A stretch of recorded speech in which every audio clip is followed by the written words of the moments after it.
नमस्कार साथियों। आज हम बात करेंगे चैप्टर नंबर 2 पर्यावरण की। इस चैप्टर का नाम है हमारे प्राकृतिक संसाधन। चलिए शुरू करते हैं आज का चैप्टर।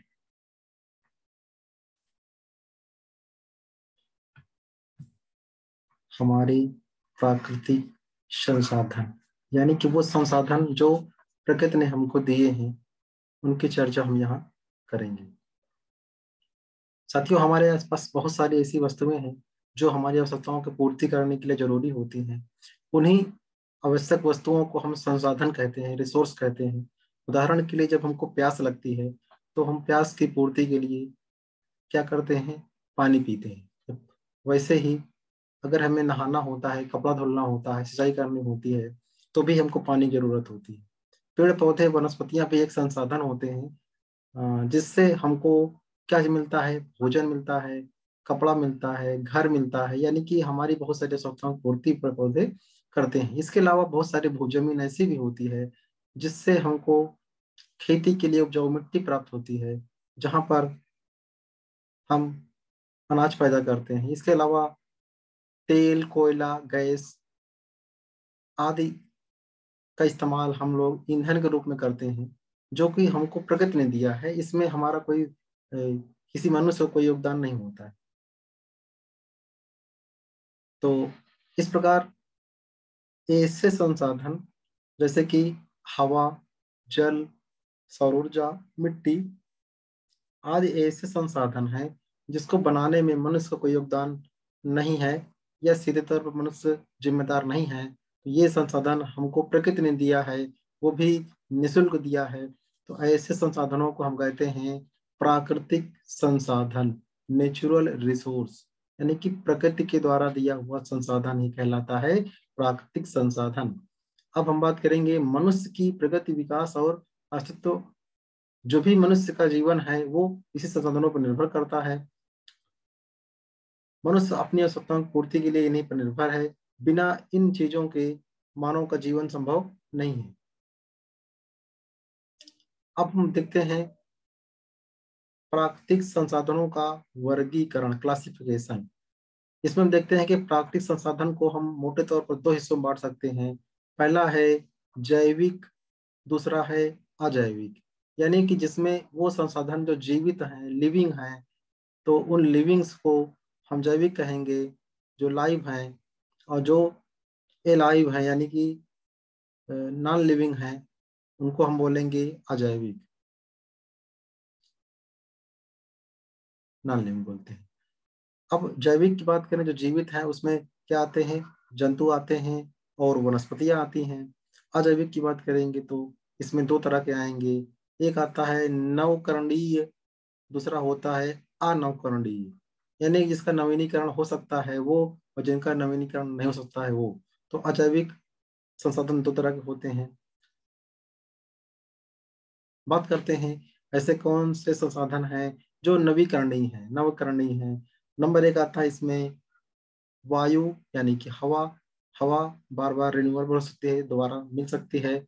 जल मिल सकता है नंबर 2 पर। और नंबर 3 की बात करें, मिट्टी। नंबर 4 सूर्य का प्रकाश, यानी कि सौर ऊर्जा। वायु, जल, मिट्टी और सौर ऊर्जा ये नवीकरणीय स्रोत हैं या संसाधन हैं। इनको हम दोबारा प्राप्त कर सकते हैं। दूसरा जो अजैविक में सेकंड हिस्सा आता है वो होता है अनवीकरणीय, यानी जिसको हम एक बार इस्तेमाल कर लेंगे, दोबारा प्राप्त नहीं कर सकते हैं। उसमें नंबर 1 आता है खनिज, यानी कि मिनरल्स। और नंबर 2 आते हैं फॉसिल फ्यूल्स, यानी कि जीवाश्मी ईंधन। यानी कि वो ईंधन, जैसे कि हम बात करें पेट्रोल, डीजल, मिट्टी के तेल, तो ये सभी अनवीकरणीय स्रोत हैं, यानी कि अजैविक हैं। यानी कि ये प्राकृतिक संसाधन तो हैं, लेकिन ये समय के साथ धीरे धीरे खत्म हो रहे हैं। प्राकृतिक संसाधन के रूप में हम यहाँ पर खड़े होकर देख सकते हैं, सूर्य है, पहाड़ है, नदी है, पेड़ पौधे हैं, ये सारे क्या हैं? ये प्राकृतिक संसाधन हैं। अब हम बात करेंगे सबसे नंबर 1 पर सूर्य की। सूर्य क्या है? हमारे धरती के जीवन का प्रमुख आधार होता है। सूर्य से ही पृथ्वी को ऊर्जा प्राप्त होती है। यानी कि सूर्य एक बहुत ही महत्वपूर्ण प्राकृतिक संसाधन है। इससे हमको एक तो गर्मी प्राप्त होती है, यानी कि हमको ठंडी से राहत प्रदान करता है, धरती को बिल्कुल ठंडा होने से बचाता है। और इसके अलावा भी दैनिक जीवन के लिए सूर्य बहुत जरूरी है। आइए चर्चा करते हैं सौर ऊर्जा के दैनिक जीवन में क्या उपयोग है। फर्स्ट ऑफ ऑल बात करेंगे, जल चक्र बनाए रखने में सहायता करता है। यानी कि जल चक्र का मतलब आप समझिए, यहाँ पर बादल हो गया और इधर बादल हो बरसते हैं कहाँ पर, पहाड़ों के ऊपर बर्फ जम जाती है। पहाड़ से वही पानी नदियों से होता हुआ, नदियों से बहते हुए मैदानों में आता है, और मैदान से होता हुआ फिर जाके समुद्र में पहुंच जाता है। बहुत सारा पानी होता है, समुद्र में पहुंच जाता है। तो समुद्र से फिर भाप बन के ये पानी ऊपर जाता है, ऊपर जाके यहाँ पर फिर से बादल बन के फिर ये बरसता है। तो ये पूरा चक्र चलता है, यानी कि सौर ऊर्जा के माध्यम से जल चक्र पूरा होता है। सौर ऊर्जा के माध्यम से यहाँ वाष्पन की क्रिया होगी और पानी जो है भाप बन के वापस बादल के रूप में बदलेगा, और बादल से फिर से पानी बरसेगा। तो ये चक्र चलता रहता है। अगर यहाँ पर हम सूर्य को हटा दें तो चक्र यहाँ से टूट जाएगा। यानी कि सौर ऊर्जा का उपयोग है जल चक्र को बनाए रखना। दूसरा है वायुमंडल में वायु प्रवाह को बनाए रखना। यानी कि वायुमंडल में जो हवा का प्रवाह है वो बना रहे, उसका प्रयास भी अ, ये करता है। आइए देखते हैं कैसे सूरज वायु के प्रवाह को रेगुलेट करता है। देखते हैं, मान लीजिए ये एक स्थान है, यहाँ पर ये सूखा मैदान है और यहाँ पर समुद्र है, काफी ढेर सारा यहाँ पर पानी भरा हुआ है। जब सूरज की रोशनी इस पर पड़ती है तो ये हिस्सा जो सूखा एरिया होता है, तो ये एरिया जल्दी से गर्म हो जाता है। गर्म होता है तो यहाँ की हवा क्या होती, ऊपर उठ जाती है। बगल में यहाँ पर समुद्र है, समुद्र का पानी जल्दी ना तो गर्म होता है ना तो जल्दी ठंडा होता है। तो जब यहाँ पर हवा की कमी हो जाती है, यहाँ पर यानी कि लो दाब का लो प्रेशर यहाँ बन जाता है। तो लो प्रेशर को भरने के लिए समुद्रों से यहाँ पर वायु चलती है, इधर की ओर गर्म एरिया की तरफ वायु चलती है, जिससे कि यहाँ का वातावरण खुशनुमा हो जाता है। तो इस प्रकार वायु के प्रवाह के लिए यह जिम्मेदार है। तीसरी बात करेंगे सौर ऊर्जा का प्रयोग जलवायु को नियंत्रित करने में, यानी कि हमारे जो क्लाइमेट है उसको नियंत्रित करता है। और आगे बात करेंगे पौधों को भोजन के रूप में बनाने के लिए ऊर्जा प्रदान करता है, यानी प्रकाश संश्लेषण की क्रिया के लिए भी ये जिम्मेदार है। हम सभी लोग जानते हैं कि पौधों के पत्तियों में जो हरा रंग होता है वो क्लोरोफिल होता है, और उसी क्लोरोफिल के ऊपर अगर सूर्य का प्रकाश जब टकराता है तो प्रकाश संश्लेषण की क्रिया होती है। ये मान लेते हैं पत्ती है, और इस पत्ती में क्या पाया जाता है, क्लोरोफिल। यहाँ पर सूर्य है, तो जो सूर्य का प्रकाश है पत्ती पर पड़ता है, जमीन से यानी कि जड़ के माध्यम से पौधा पानी और अन्य पदार्थ लेता है, यानी कि खनिज लेता है। इसके अलावा हवा से कार्बन डाइऑक्साइड गैस आती है, और इस प्रकार ये चीजें मिलके क्लोरोफिल की उपस्थिति में सूरज की रोशनी में पौधा प्रकाश संश्लेषण की क्रिया करता है, जिसके माध्यम से भोजन बनता है, और उसी भोजन को पौधे ग्रहण करते हैं, और फल फूल के रूप में मनुष्य तक भी वो भोजन पहुंच जाता है। इस प्रकार सौर सौर ऊर्जा का प्रयोग भोजन बनाने में पौधों के लिए बहुत जरूरी है। अगला आता है, घर में बहुत सारी नमी और सीलन आ जाता है, उसको भी सूर्य का प्रकाश खत्म करता है। कपड़े धुलने के बाद सुखाने के लिए हमको सूर्य की जरूरत पड़ती है। इसके अलावा अगर हम बात करें, अ, हमारे शरीर में एक बहुत ही महत्वपूर्ण विटामिन का संश्लेषण होता है, उसका नाम है विटामिन डी। सूर्य का प्रकाश जब हमारे त्वचा पर पड़ता है तो हमारा शरीर स्वतः ही विटामिन डी बनाने लगता है। इससे हड्डियों को मजबूत रखने में सहायता मिलती है। इस प्रकार हमने सौर ऊर्जा के कुछ बहुत ही महत्वपूर्ण पॉइंट्स जाने, जैसे कि जल चक्र को नियंत्रित करना, वायु प्रवाह बनाना, जलवायु को नियंत्रित करना, भोजन बनाने में पौधों की सहायता करता है। इसके अलावा घरों की नमी सीलन को दूर करने, कपड़े सुखाने में, और विटामिन डी यानी कि शरीर में विटामिन डी बनाने में इसका महत्वपूर्ण योगदान है। आइए बढ़ते हैं आगे। अब हम बात करेंगे वायु की, क्या आप जानते हैं पृथ्वी चारों ओर से वायु से घिरी हुई है और जिसको हम देख भी नहीं सकते हैं, केवल अनुभव कर सकते हैं। और यह वायु बहुत जरूरी है, बहुत आवश्यक है। भोजन और जल के बिना तो हम कुछ समय तक जीवित रह सकते हैं, लेकिन वायु के बिना हमें जीवित रहना संभव नहीं है। हम 3 मिनट भी जिंदा नहीं रह पाएंगे बिना हवा के। यानी कि वायु हमारे लिए बहुत ही आवश्यक तत्व है। आगे बात करेंगे, एक और बहुत महत्वपूर्ण संसाधन है, उसका नाम है जल, यानी कि पानी। पानी के बिना जीवन की कल्पना करना असंभव सा है। बात करते हैं, जो हमारा शरीर होता है, शरीर में 70% भाग पानी का ही बना होता है। जल शरीर में रक्त को तरल बनाता है, यानी कि रक्त को जमने से रोकता है। एक तरलता होती है जिससे कि रक्त का प्रवाह आराम से हो सके। इसके अलावा खाना पचाने में भी पानी का योगदान है। इसके अलावा पसीना, मलमूत्र आदि के माध्यम से शरीर के बाहर बहुत सारी गंदगी निकालने में ये सहायता करता है पानी। इसके अलावा दैनिक जीवन में भी जल का बहुत ज्यादा महत्व है। खेती बाड़ी, सिंचाई, हर जगह हर एरियाज में पानी का जरूरत है। एक और संशोधन की बात करते हैं, ये है मिट्टी, यानी कि भूमि।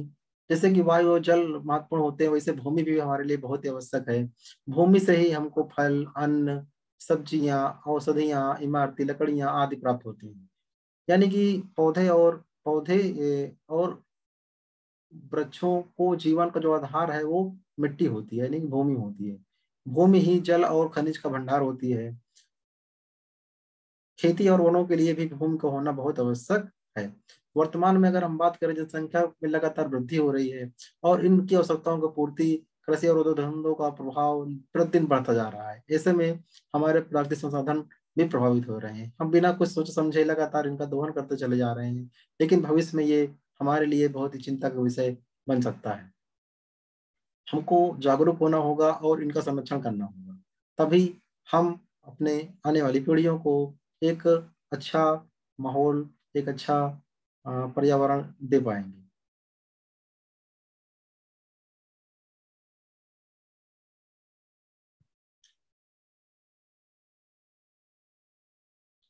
आइए अब बात करते हैं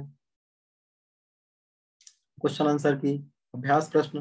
प्रश्न नंबर 1 है, प्राकृतिक संसाधन कौन कौन से हैं, वे हमारे लिए किस प्रकार उपयोगी हैं। चलिए इस प्रश्न को उत्तर हम देख लेते हैं। ऐसे संसाधन, यहाँ पर हम बात करेंगे ऐसे संसाधन जिनको बनाने में मनुष्य का कोई योगदान नहीं होता है, अर्थात ये संसाधन हमें प्रकृति द्वारा निःशुल्क प्राप्त होते हैं। यानी कि ये संसाधन हमें प्रकृति द्वारा निःशुल्क प्राप्त होते हैं, प्राकृतिक संसाधन कहलाते हैं। अब बात करते हैं इसका महत्व क्या है, उपयोग क्या है। मनुष्य की प्रगति मनुष्य की प्रगति, विकास तथा अस्तित्व प्राकृतिक संसाधनों पर निर्भर है। पर्यावरण के अंतर्गत उपलब्ध संसाधन जैसे कि हवा, मिट्टी, सौर ऊर्जा, पेड़ पौधे आदि का उपयोग करके हम अपनी विभिन्न आवश्यकताओं की पूर्ति कर सकते हैं। तो ये प्रकार इस प्रकार पहले का आंसर हो गया। एक से प्राकृतिक संसाधन जिनको बनाने में मनुष्य को योगदान नहीं होता है, अर्थात ये संसाधन हमें प्रकृति द्वारा निःशुल्क प्राप्त होते हैं। प्रकृति से ये प्राकृतिक संसाधन कहलाते हैं। मनुष्य की प्रगति और विकास तथा अस्तित्व को प्राकृतिक संसाधनों पर ही निर्भर है। और प्राकृतिक पर्यावरण के अंतर्गत हमें जो उपलब्ध संसाधन है वो है हवा, मिट्टी, सौर ऊर्जा, पेड़ पौधे आदि का उपयोग करके हम अपनी आवश्यकताओं की पूर्ति करते हैं। इस प्रकार क्वेश्चन नंबर पहले का आंसर हो गया। आइए चलते हैं क्वेश्चन नंबर 2 की तरफ, यानी कि पहले की तरफ। दैनिक जीवन में जल का क्या उपयोग है और इसको दुरुपयोग रोकने के उपाय बताइए।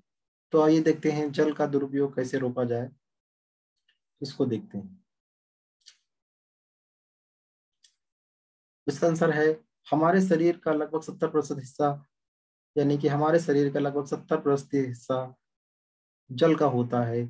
जल हमारे शरीर को तरल बनाए रखता है और प्राकृतिक शरीर के रक्त प्रवाह को सरलता से होने में सहायता करता है। खाना पचाने में आवश्यक पदार्थों को पसीना और मलमूत्र आदि के रूप में शरीर से बाहर निकालने में भी जल का उपयोग होता है।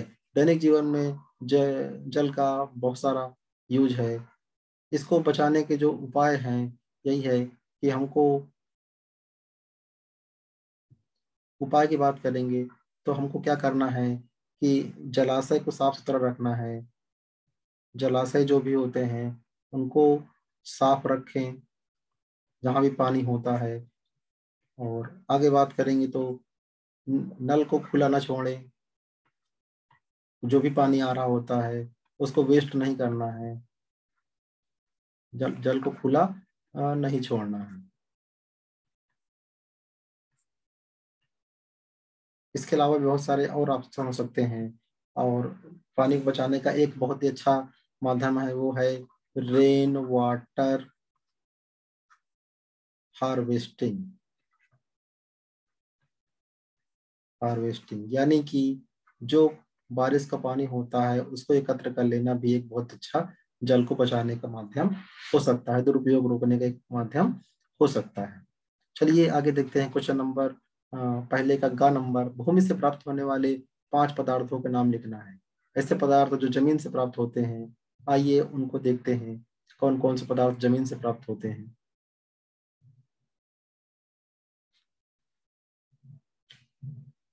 बहुत ही महत्वपूर्ण मिट्टी होती है। मिट्टी से हमें प्राप्त होता है फल, अनाज, सब्जी, औषधियाँ, इमारती लकड़ियाँ, ये सारी चीजें हमको प्राप्त होती हैं।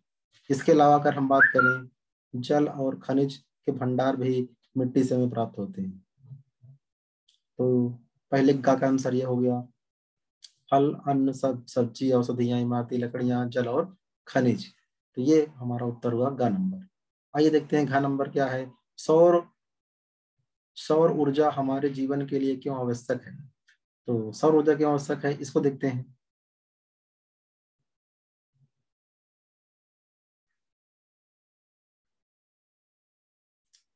सौर ऊर्जा हमारे लिए आवश्यक क्यों है, इसका उत्तर है जल चक्र को बनाए रखने में। दूसरा है वायुमंडल में वायु को बनाए रखने में। तीसरा है जलवायु को नियंत्रित करने में। चौथा है पौधों को भोजन बनाने के लिए ऊर्जा प्रदान करने में। पांचवा है घर में नमी सीलन को दूर करने और कपड़े सुखाने के लिए।